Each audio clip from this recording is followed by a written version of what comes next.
There's a star that lights the road. I take this ride. Just drive. I wanna be the only one to make it to the light. I take it to the edge where I lived 1,000 lives. Maybe I could be the one. I'll ride to the setting sun tonight. Just drive.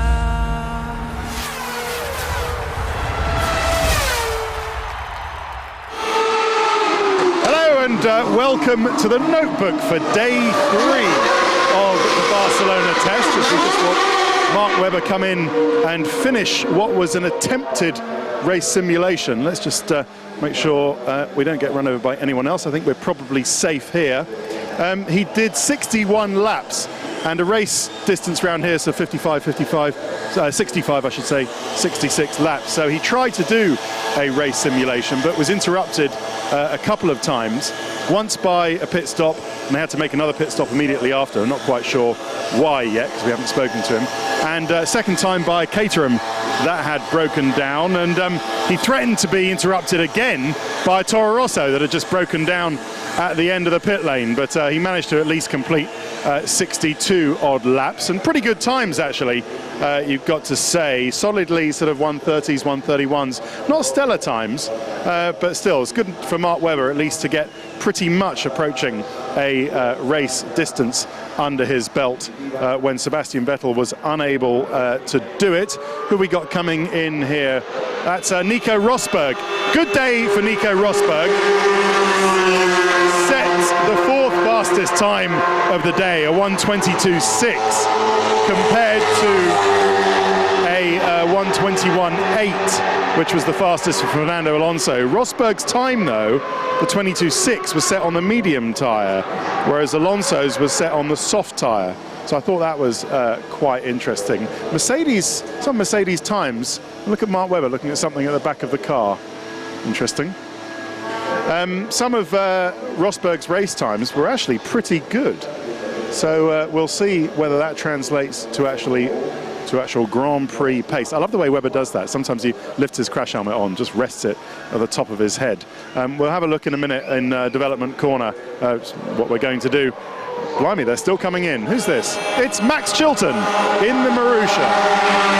We'll have a look at Red Bull's new pit stop system and how that's working for them. So what Ferrari did was pretty much, you with me, Pete? You are. Ferrari were doing short runs in the morning, they were doing starts, they were doing some general setup as well. Here, Hulkenberg was second in the Sauber with a 22.1, which I thought was pretty good. Grosjean third with a 22.1 as well, also on the softs. But gracias. But he was testing out the double DRS, the rear wing stalling device that they sort of pioneered last year. I shouldn't call it double DRS because, as we know, it's not connected to the DRS. It's independent of the DRS. It's a rear wing stalling device. But he was testing that out and did a race distance. Good lap times, yeah, for Lotus. For a race distance for them. And I just want to show you, this is quite interesting. I always notice this when it comes to Barcelona. This is their licenses from the FIA. So look, they've got that's FIM for the MotoGP. For the FIA, circuit license, grade 1, permanent circuit, with a little map there, signature of Jean Todt. Can you see that, Pete? And they've also got a grade 2 license for the shortened track there as well. Same sort of documentation from the Spanish Automobile Federation. And then the super licenses for the Spanish stewards who are here. There's Silvia Bellot, a nice Catalan name. She is, we often see her at the races actually, female steward. And then Xavier Bonnet, and that's actually the super license for the Automobile Club of Catalunya. So I quite like that. You don't often see the licenses for the circuits and some of the personnel as well. Right, let's go up to the press centre, because I was going to show you some of the developments that we've seen on some of the cars. I think we'll probably go this way because it's a bit quicker. Yeah, so we've covered Mark Webber, covered Grosjean, covered Rosberg. Adrian Sutil was back in action today and he did a, aha, here it is. Do you remember, if you're a frequent viewer of the notebooks, you see that I cheekily in Jerez pointed out when it said my other car is a RB9. An RB9, and for all you grammar pedants out there, it doesn't matter that it starts R as a consonant, it's the sound, Arby, A-R-B-Y, Arby. So it becomes an RB9.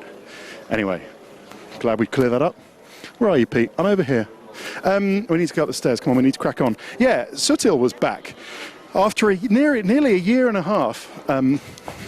You're right, you're with me, Pete. Oh, careful of the...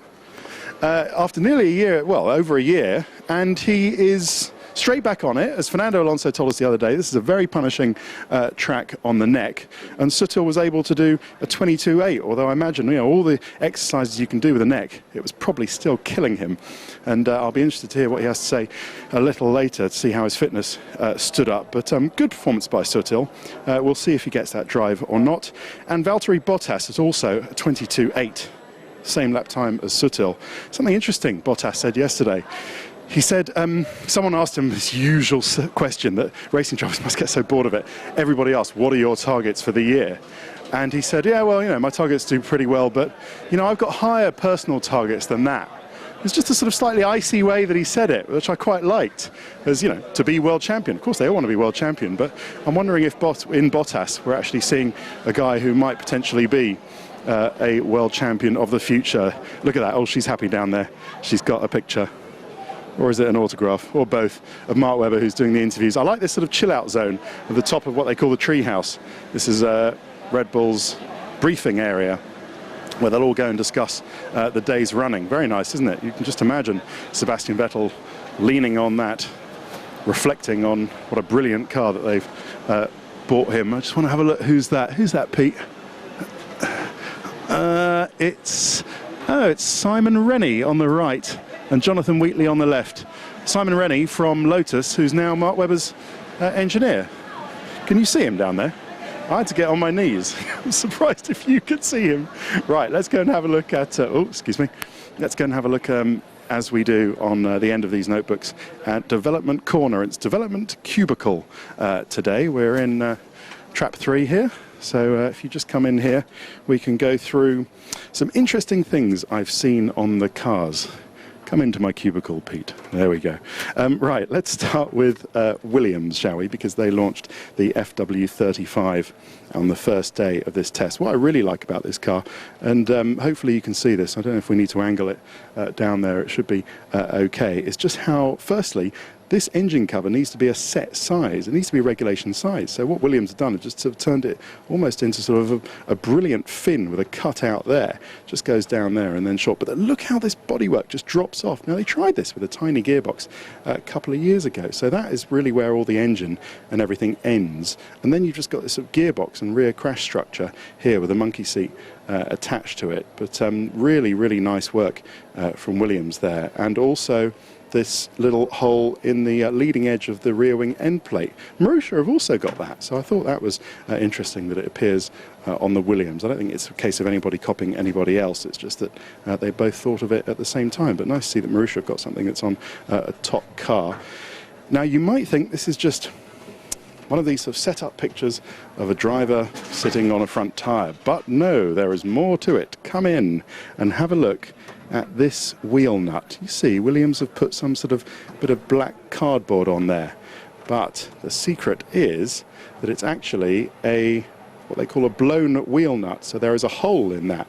And what happens is that they're drawing air through the brake duct and then out through that hole. You see it's shaped sort of oval and it's got a little lip on that end. Can you see that? Hopefully you can. And then that means that air actually comes out there. There's a little vein on the rim there which actually deflects it out. It's checked by the air which is coming past the front tyre anyway, and then that is actually used as air to create downforce underneath the car and towards the back of it.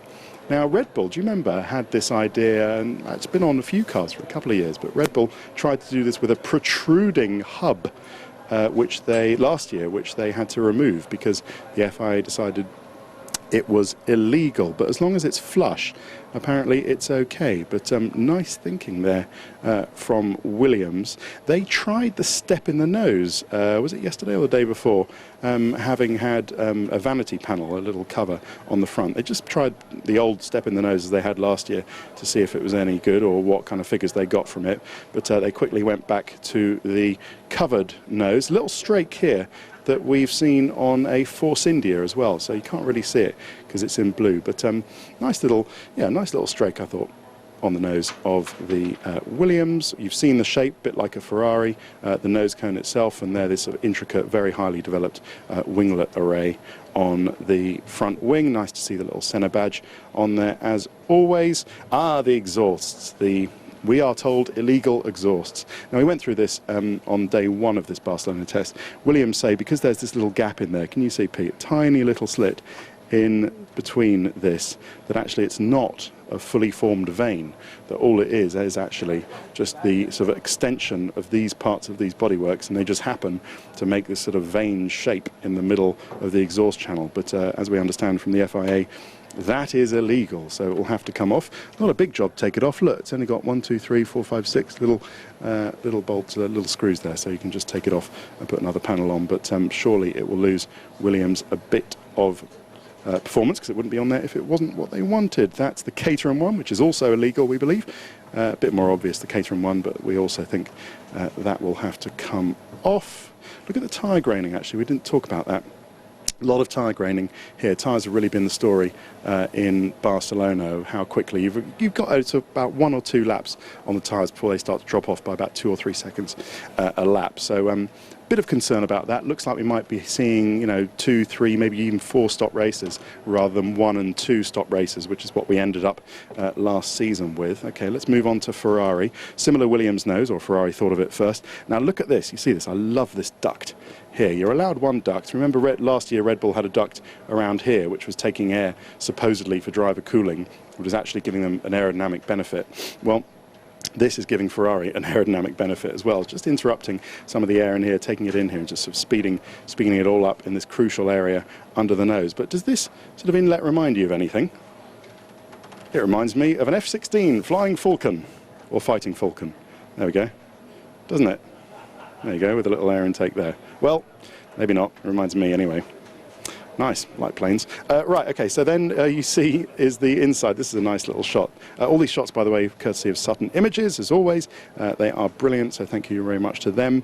Not only do you see the inlet for the air here, but also, I thought this was interesting, because this is what you get with a pull rod front suspension. So the suspension arm is actually coming in at this angle down here, so it's pulling the suspension, the springs out of the bodywork here. So what you're left with at the top here is this sort of big block of carbon fibre.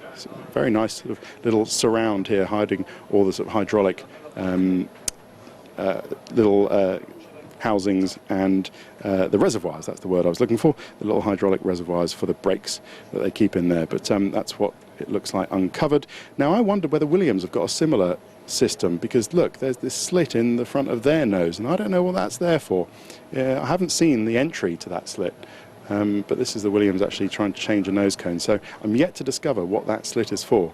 I will discover, and I'll tell you as soon as I know. Probably be the 3rd test, or maybe even Australia. Just turning a bit more to Ferrari as we have to rattle through these. Nice as they've moved to the multi-element front wing. 1, 2, 3, 4, 5, 6 element they've got, just like Red Bull, Mercedes, Williams now. I think we're really seeing this is the sort of leading edge of front wing technology, what we're seeing on here. Similar winglet array on the front here, and a little change from what they had last year.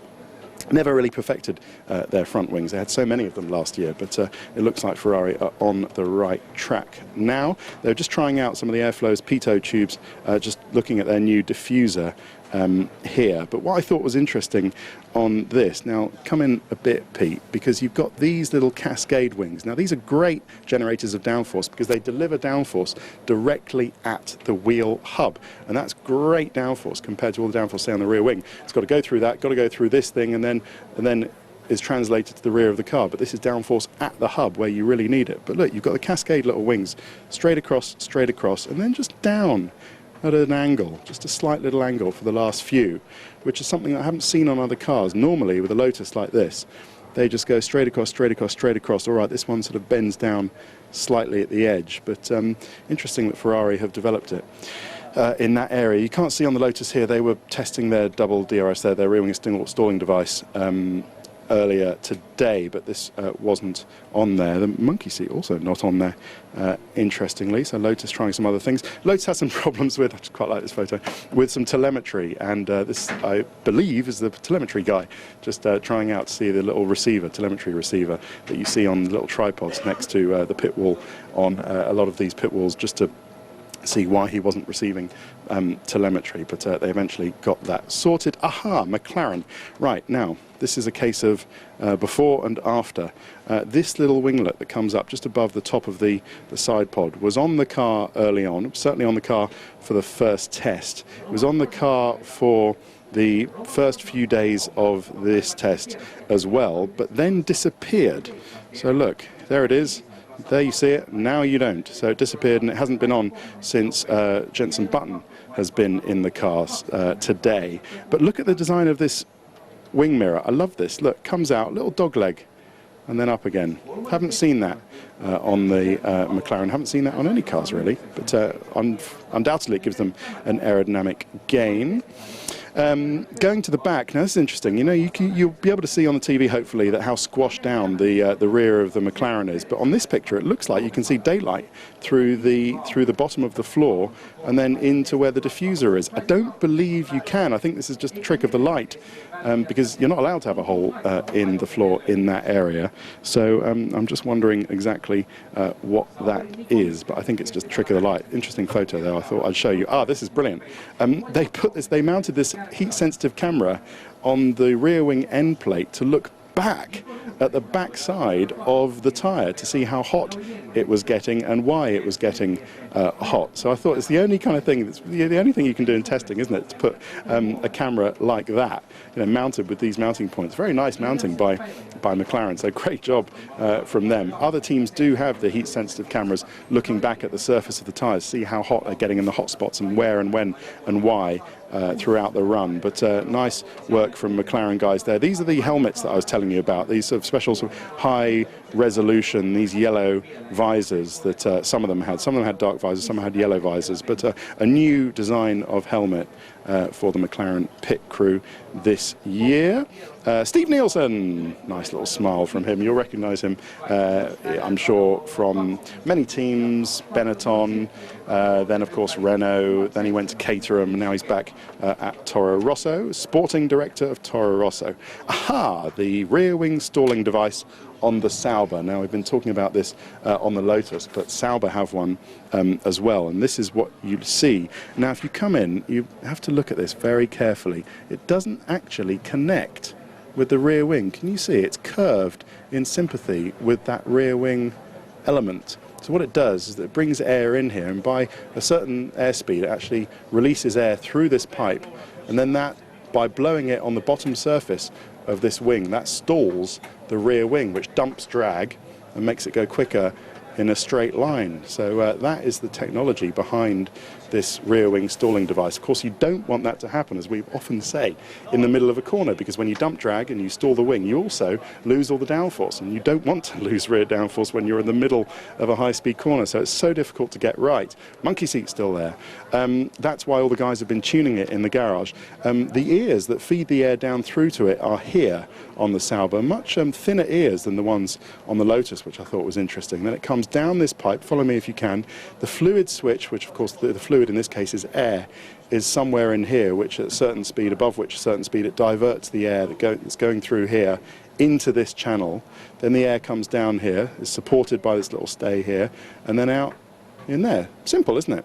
So all they have to do now is tune it correctly and get it work.